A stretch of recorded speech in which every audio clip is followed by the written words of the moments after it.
اعوذ باللہ السمیع العلیم من الشیطان الرجیم من حمزہ ونفخہ ونفثہ بسم اللہ الرحمن الرحیم ربی یسر ولا تعسر وتمم بالخیر ربی زدنی علما ستجدون آخرین یریدون ان یأمنوکم ویأمنوا قومهم کلما ردوا الی الفتنة ارکسوا فیہا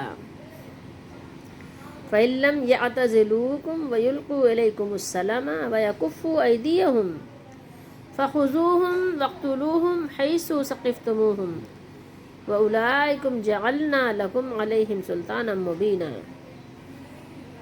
آیت نمبر 91 ہے سورہ نساء 5ویں سپارے کی۔ تمہیں ایک اور قسم کے منافق ملیں گے جو چاہتے ہیں کہ تم سے بھی امن میں رہیں اور اپنی قوم سے بھی، یعنی دونوں طرف سے وہ کیا چاہتے ہیں؟ امن چاہتے ہیں، مگر جب کبھی وہ فتنے کا موقع پاتے ہیں تو اس میں کود پڑتے ہیں۔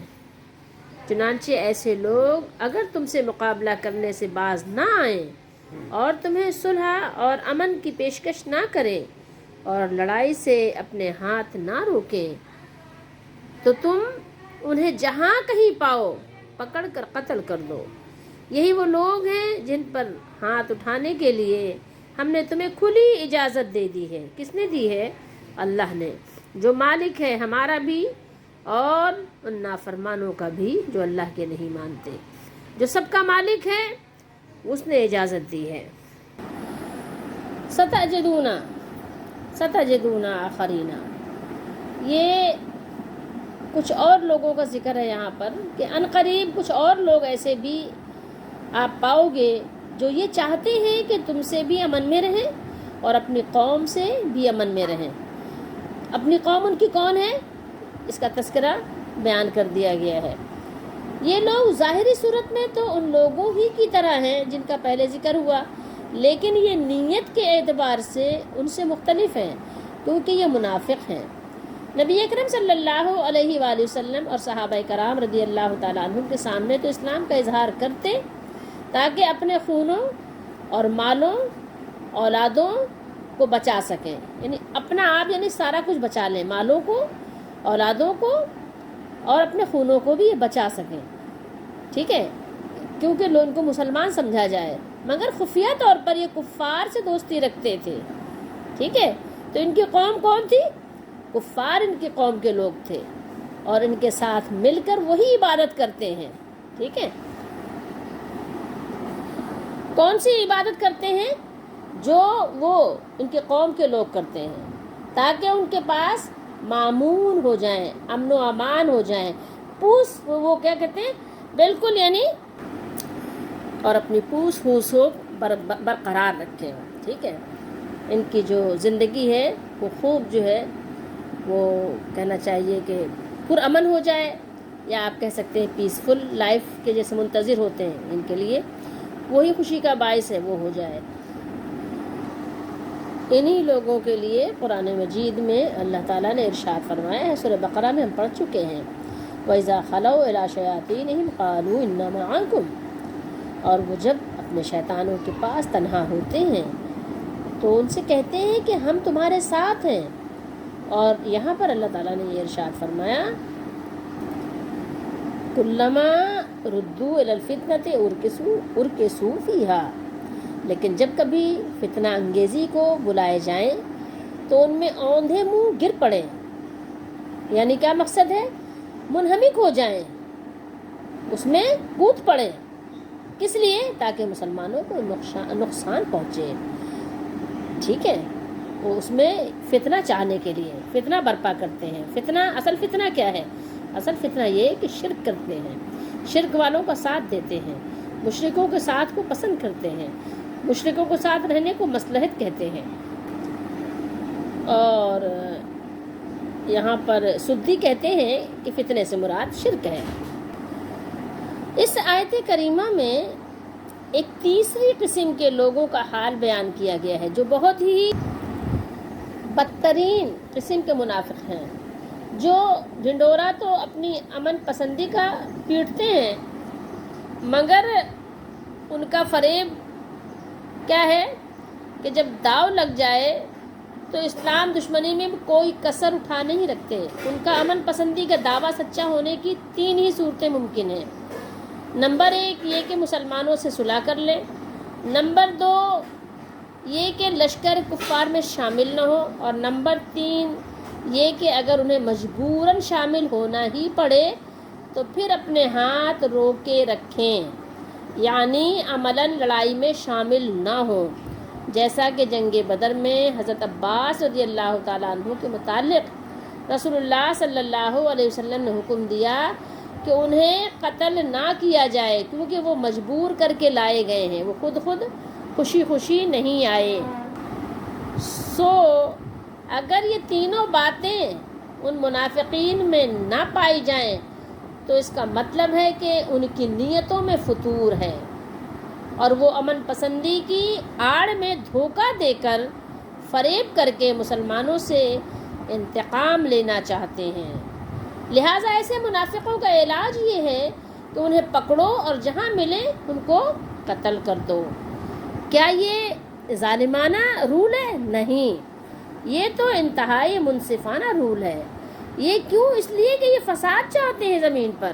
اس لیے اللہ نے اپنے نبی علیہ السلام کو یہ حکم دیا کہ آپ دیکھیں نا کہ جب اگر آپ مجرم کو سزا نہیں دیں گے تو جرائم پیشہ لوگ کیا کریں گے؟ پروان چڑھیں گے، ان کی افزائش زیادہ ہوگی، وہ نشو و نما کیا کریں گے؟ وہ زیادہ پنپیں گے. ٹھیک ہے، تو اس لیے ان کی نشو و نما کو روکنے کے لیے آپ نے یہ اقدام کرنا ہوگا. اس لیے یہ حکم کس نے جاری کیا ہے؟ اس مالک نے جس کے وہ بھی بندے ہیں جن کے لیے یہ حکم جاری ہوا ہے، اور وہ زیادہ جانتا ہے. انسانوں کا اس میں اپنا کوئی عمل دخل نہیں ہے، نہ ہی مسلمانوں کا نہ مومنوں کا. تو یہاں انسانوں سے مراد جن کو حکم دیا جا رہا ہے وہ حکم کس نے دیا ہے؟ جس نے ان کو پیدا کیا ہے اس نے ہی یہ حکم دیا ہے.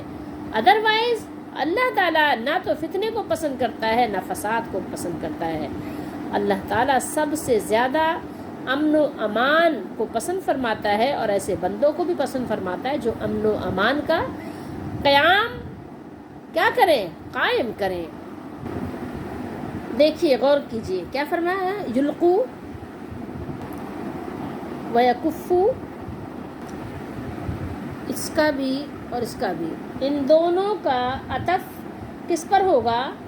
اس پر لم یعتزلوکم. ٹھیک ہے، اس پر ہے، یعنی سب پر کیا ہوگا؟ نفی کے معنی میں ہے، سب نفی کے معنی میں ہے. سب میں کیا لگے گا؟ لم لگے گا، جیسے یہاں لگا ہوا ہے نا، لم لگے گا.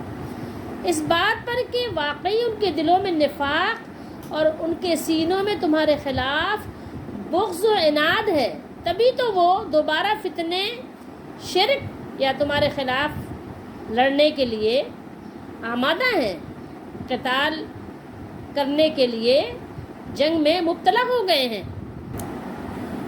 ابن جریر نے مجاہد سے روایت کیا ہے. امام مجاہد یہ تابعی بزرگ ہیں اور صحابی کے یہ شاگرد ہیں. کس نے کہ عبداللہ بن عباس رضی اللہ تعالیٰ عنہ کے، کہ وہ فرماتے ہیں کہ یہ آیت مکے کے کچھ لوگوں کے بارے میں نازل ہوئی. وہ جب نبی اکرم صلی اللہ علیہ وسلم کے پاس آتے تو ریاکاری کی وجہ سے آپ کو سلام کہتے، اور جب قریش کے پاس واپس جاتے تو اپنے بتوں کے سامنے اوندھے منہ گر جاتے.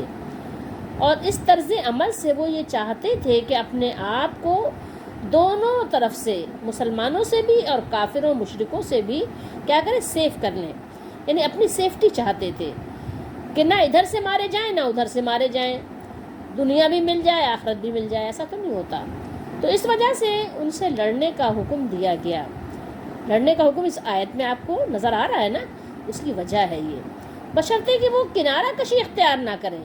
اگر وہ کنارہ کشی اختیار کر لیں اور صلح کر لیں تو بس پھر کیا ہے؟ پھر تو کچھ بھی نہیں ہے، پھر تو سب مسلمان آپس میں بھائی بھائی ہیں. ٹھیک ہے، اور اگر وہ صلح کر لیتے، نہیں لڑتے، کافر ہیں، تو پھر بھی ظاہر ہے آپ ان کو چھوڑ دیجئے، پھر بھی ان سے نہیں لڑنا کیونکہ وہ آپ سے نہیں لڑتے. تو اسی لیے اللہ تعالیٰ نے ارشاد فرمایا فَإِلَّمْ يَعْتَزِلُوكُمْ وَيُلْقُوا إِلَيْكُمُ السَّلَامَ. ٹھیک ہے، یہ پھر اگر تم سے لڑنے سے کنارہ کشی نہ کریں اور نہ تمہاری طرف پیغام صلح بھیجیں، یعنی صلح کا معاہدہ نہ کر لیں، تو وَيَكُفُّ أَيْدِيَهُمْ، اور نہ اپنے ہاتھوں کو روکیں، یعنی جنگ میں شریک ہونے سے بھی باز نہ رہیں، جنگ میں شریک بھی ہوں اور آ کے مار کٹائی بھی کریں، ٹھیک ہے. فَخُذُوهُمْ، پھر اللہ نے کیا فرمایا؟ فَخُذُوهُمْ، یہ دیکھیے، تو ان کو پکڑ لو، یعنی ان کو قیدی بنا لو. وَاقْتُلُوهُمْ حَيْثُ ثَقِفْتُمُوهُمْ، اور جہاں ان کو پاؤ ان کو قتل کر دو. یہ وجہ کیا ہے، کس لیے ہے؟ اللہ نے فرمایا وَأُولَٰئِكَ جَعَلْنَا لَكُمْ عَلَيْهِمْ سُلْطَانًا مُبِينًا، اور ان لوگوں کے مقابلے میں ہم نے تمہارے لیے حجت صریح بیان کر دی ہے، یعنی روشن اور واضح دلیل اللہ تعالیٰ نے نازل فرما دی ہے. یہ لوگ جو تمہارے ان دشمنوں سے جا ملے ہیں جن کے ساتھ تمہاری جنگ شروع ہے، تو ان کو مت جانے دو، ان کو مت جانے دو، جہاں ملے قتل کر ڈالو. لیکن اگر وہ کسی ایسے قبیلے کی پناہ میں یعنی آ گئے ہیں، اختیار کر لیا ہے انہوں نے کسی ایسے قبیلے کی پناہ، جو ہم نے اس سے پہلے آیت تلاوت کی تھی، اس سے پہلے ہم پڑھ چکے ہیں، جن کے ساتھ تمہارا معاہدہ ہو چکا ہے، عہد و پیمان ہو چکا ہے، تو پھر انہیں کچھ نہ کہو. اور اگر وہ تمہارے پاس حاضر ہو کر یقین دلا دیں کہ نہ وہ تمہارے ساتھ جنگ کریں گے اور نہ تمہارے جو معاون بن کر اپنی قوم کے خلاف لڑیں گے، تو بھی ان سے تعرض نہ کرو، ٹھیک ہے، تو بھی کیا کرو، ان سے تعرض نہ کرو، چھیڑ چھاڑ نہ کرو. تو اس آیت سے صاف واضح بیان آ گیا کہ آیت سابقہ میں ان کے قتل کرنے کا حکم صرف اس وقت ہے جب وہ ہمارے خلاف لڑ رہے ہوں، اور جب وہ جنگ سے باز آ جائیں تو اس وقت حکم یہ ہے کہ تم بھی ان سے قتل و قتال نہ کرو، اپنے ہاتھ کو روک لو. اور اس آیت مبارکہ میں مزید وضاحت کر دی کہ قابل گردن زنی وہی لوگ ہیں جو مسلمانوں کے ساتھ جنگ کرنے کے لیے آمادہ ہوں، ٹھیک ہے. اور بہت سے لوگ ایسے ہوتے ہیں نا کہ غیر جانبداری کے بلند باغ دعوے کرتے ہیں، لیکن اس کے باوجود جب کبھی موقع ملے اور ان کی قوم انہیں مسلمانوں پر حملہ کرنے کے لیے کہے تو پھر انہیں اپنی غیر جانبداری کا خیال نہیں رہتا، نیوٹرل رہنے کا پھر خیال نہیں رہتا، پھر وہ نیوٹرل نہیں رہتے اور فوراً مسلح ہو کر کفار کی صفوں میں آ کھڑے ہوتے ہیں. سمجھ رہے ہیں بات کو؟ جب مسلمانوں کو فیور دینے کی بات آئے تو نیوٹرل ہو جاتے ہیں، جب کافروں کی طرف سے لڑنے کی بات آئے تو پھر ان کے صفوں میں آگے کھڑے ہو جاتے ہیں. تو ایسی صورت میں اللہ تعالیٰ نے اپنا حکم اپنے نبی علیہ الصلاۃ والسلام کے ذریعے سے اپنی امت کو پہنچا دیا. اللہ تعالیٰ ہم سب کو سمجھنے کی توفیق دے. اور نفاق یہ بہت بڑی بیماری ہے، اور بہت ہی کہنا چاہیے کہ خطرناک بیماری ہے، اور بہت ہی ناپسندیدہ بیماری ہے، اور یہ ایسا روگ ہے، یہ ایسا مرض ہے کہ اس کا علاج بہت مشکل سے ہی ہو پاتا ہے. اس لیے منافقت سے انسان کو بہت ڈرنا چاہیے، نفاق سے اپنے آپ کو بچانا چاہیے، نفاق سے دور رہنا چاہیے، صاف اور واضح اور کیسی بالکل ایسی باتیں کرنی چاہیے جو مبہم نہ ہو، جو ایسی نہ ہو کہ دل میں کچھ اور ہے، زبان پر کچھ اور ہے، ٹھیک ہے. ایسی باتیں نہیں کرنی چاہیے اور نہ ہی ایسے کام کرنے چاہیے. ہمیشہ انسان کو اپنی موت یاد رکھنی چاہیے، آخرت یاد رکھنی چاہیے، اللہ کا حکم یاد رکھنا چاہیے، اور جو بھی کام آپ کریں صرف اور صرف کس لیے؟ اپنے مالک کو راضی کرنے کے لیے، رضائے الہی کے لیے کریں. اپنی ذات کے لیے تو آپ کسی کو کوئی تکلیف نہ پہنچائیں، ذاتی بدلہ تو کبھی بھی نہ لیں. اللہ کے نبی صلی اللہ علیہ وآلہ وسلم نے اپنی ذات کے لیے کبھی کسی کو بالکل بھی یعنی کہنا چاہیے مارنا تو دور کی بات ہے، ٹیپ بھی نہیں لگائی. آپ نے اپنی ذاتی مطلب یعنی کہیے کہ دشمنی اگر کسی نے آپ کو کی تو آپ نے تو اس کے لیے چادر بھی بچھا دی اپنی، آپ نے اس کے لیے بڑی مہربانی اور بڑی کشادہ دلی کا مظاہرہ فرمایا. لیکن ہاں جب اللہ کا حکم آ گیا تو اللہ کے حکم کے سامنے آپ صلی اللہ علیہ وسلم کھڑے رہے، ہمیشہ سینہ سپر رہے. لیکن اپنی ذات کے لیے آپ نے کبھی کسی کو نہ مارا، نہ اذیت دی، نہ دل آزاری کی، نہ تکلیف پہنچائی، نہ بدلہ لیا۔ آپ صلی اللہ علیہ وسلم نے کبھی اپنے کسی خادم کو نہیں مارا، کسی اپنی زوج کو نہیں مارا، اور کسی کہنا چاہیے کہ جو جانور ہوتے ہیں نا، جانور چوپائے کو بھی نہیں مارا۔ اللہ تعالیٰ ہم سب کو نبی صلی اللہ علیہ وسلم کی سنت پر عمل کرتے ہوئے، قرآن مجید پر عمل کرتے ہوئے، قرآن مجید کے مطابق کام کرنے کی، عمل کرنے کی، فعل انجام دینے کی توفیق عطا فرمائے، اس کو سمجھنے کی بھی توفیق عطا فرمائے، اور اللہ ہمارے دستگیری فرمائے، ہمارے گناہوں کو معاف فرمائے، ہمیں ایمان پر استقامت عطا فرمائے۔